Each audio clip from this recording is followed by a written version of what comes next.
디모데전서 6장 3절에서 10절까지의 말씀입니다. 제가 대표로 봉독하겠습니다. 누구든지 다른 교훈을 하며 바른 말, 곧 우리 주 예수 그리스도의 말씀과 경건에 관한 교훈을 따르지 아니하면 그는 교만하여 아무것도 알지 못하고 변론과 언쟁을 좋아하는 자니 이로써 투기와 분쟁과 비방과 악한 생각이 나며 마음이 부패하여지고 진리를 잃어버려 경건을 이익의 방도로 생각하는 자들의 다툼이 일어나느니라. 그러나 자족하는 마음이 있으면 경건은 큰 이익이 되느니라. 우리가 세상에 아무것도 가지고 온 것이 없음에 또한 아무것도 가지고 가지 못하리니 우리가 먹을 것과 입을 것이 있은즉 족한 줄로 알 것이니라. 부하려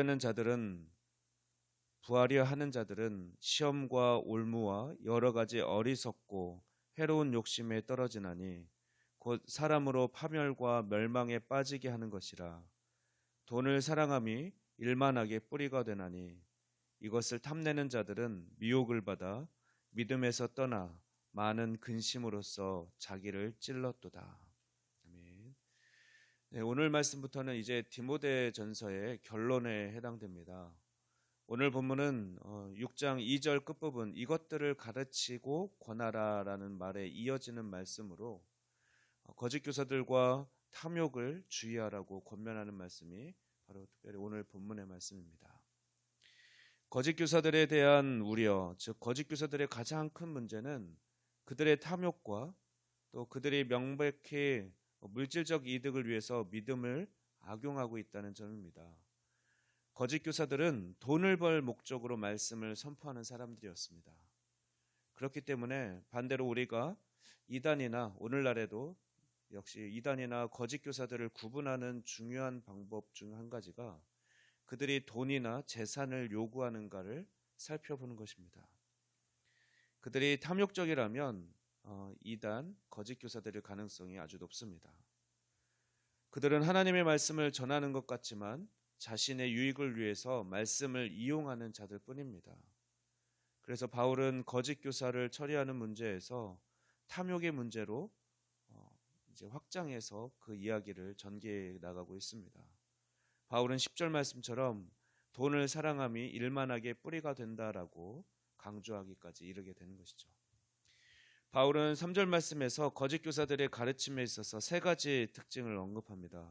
첫 번째, 그들은 다른 교훈을 말합니다. 여기서 바울은 거짓된이라는 말과 또 다른에 대한 동일한 헬라어를 사용해서 그렇게 표현하고 있습니다. 두 번째로는 그들은 우리 주 예수 그리스도의 말씀을 따르지 않습니다. 그래서 바울은 그들을 바른 교훈을 거스르는 자였을 뿐만 아니라 예수님을 무시하고 폄하하는 잘못을 저질렀다라고 말하고 있습니다. 세 번째로 거짓 교사들은 경건에 관한 교훈에 동의하지 않습니다. 거짓 교훈은 경건하지 않은 교훈이기 때문에 그것을 믿고 따른다고 해도 거짓 교사들의 가르침을 믿고 따르는 자들을 의로운 삶으로 이끌 수가 없을 것입니다.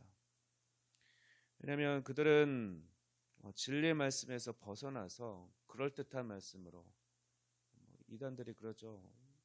원래 이게 이런 말씀인데 지금 한국교회 목사님들이 이렇게 가르치고 있습니다 하면서 그럴듯하게 어떤 비유적인 표현들로 들어서 그렇게 상징적인 것들로 풀어가되 그것이 어떤 개인의 구원 거기에 초점을 두고 미혹할 수는 있습니다. 그러나 그것이 다른 사람에게 기여하고 그것이 구별된 거룩한 모습으로 확장해 가기가 어려운 것이죠. 계속해서 4절 말씀은 거짓 교사들의 특징을 언급합니다. 그들은 교만하여 아무것도 알지 못하는 자들이고 변론과 언쟁을 좋아하는 전쟁이죠. 언쟁을 좋아하는 자들입니다. 즉 거짓 교사들은 진리를 좋아하는 것이 아니라 변론과 언쟁 그 자체를 좋아한다는 것이죠. 그러면서 자신들이 가지고 있는 약간의 논리로 또는 말하는 능력으로 자신이 말하는 것, 자신이 곧 능력 있는 것처럼 또는 자신이 말하는 것이 진리인 것처럼 그렇게 포장할 뿐인 것입니다. 거짓 교사들은 하나님의 진리의 말씀을 따라 사는 자들이 아니기 때문에 또한 투기와 분쟁, 비방과 악한 생각이 그들의 생각과 삶을 지배하고 차지하게 됩니다. 5절 말씀과 같이 그들의 마음이 부패하여지고 그래서 진리를 잃어버려서 경건을 이익의 방도로만 생각하는 자들입니다. 어떤 경건한 훈련, 경건한 모습을 강조할 때 그것을 자신의 이익과 또 연결시키는 거죠. 이제 바울은 탐욕의 문제로 이야기를 확장해 갑니다. 바울은 그리스도인 지도자들의 섬김에 대한 보수를 받을 권리가 있다고 교회들에게 가르쳤습니다. 물론 그들도 삶을 살아가야 하기 때문에 말씀을 전념해서 가르치고 전하는 자들에게 당연히 보수를 지급해야 됩니다. 그러나 돈을 사랑해서는 안 되며 또 사역하는 것을 부자가 되기 위한 수단으로 생각해서도 안 된다라고 명백히 밝히고 있습니다. 6절 말씀을 보면 바울은 자족하는 마음이 있으면 경건에 큰 유익이 된다라고 가르치고 있습니다.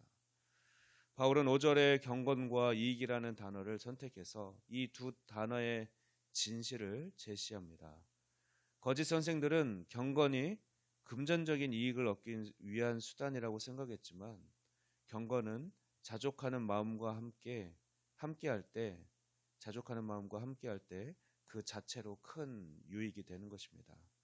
경건은 불확실한 물질에 좌우되지 않습니다. 흔들리지 않습니다. 자족하는 마음이 동반된 경건은 마치 은행 잔고와 재물의 영향을 받지 않는 아주 가치 있는 재산과 같습니다. 바울은 계속해서 7절, 8절 말씀을 통해 자족의 참된 원천에 관해서 설명합니다.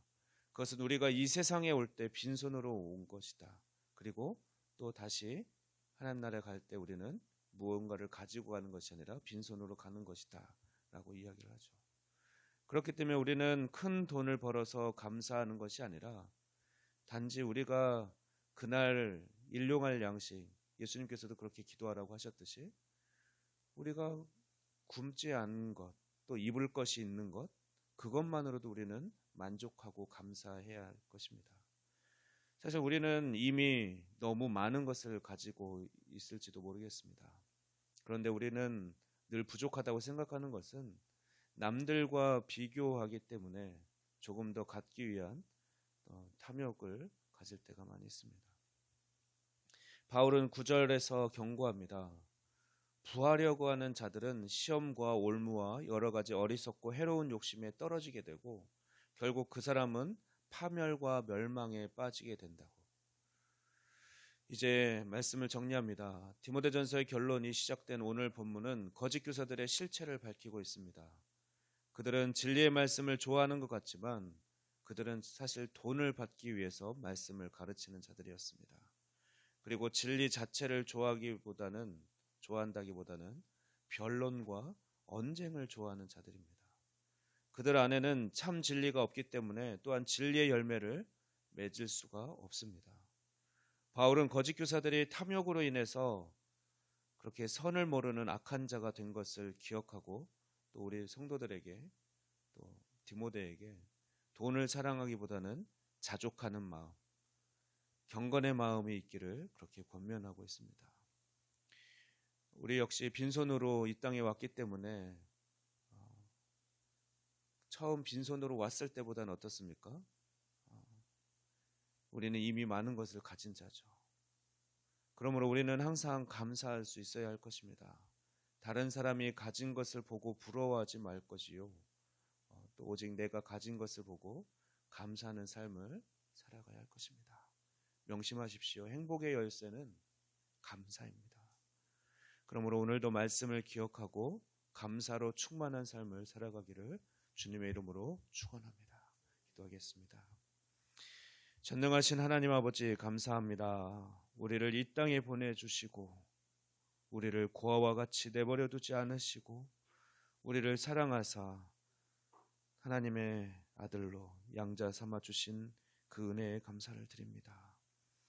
우리에게 이미 놀라운 은혜를 우리가 다 헤아릴 수도 없고 갚을 수도 없는 은혜를 우리에게 허락하셨으니 우리가 이 사실을 늘 기억하면서 항상 감사의 고백으로 하루하루를 살아가는 자들 되게 하여 주시옵소서.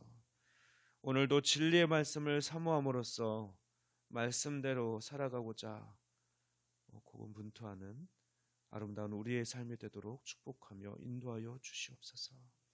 감사드리며 우리 주 예수 그리스도의 이름으로 기도하옵나이다. 아멘.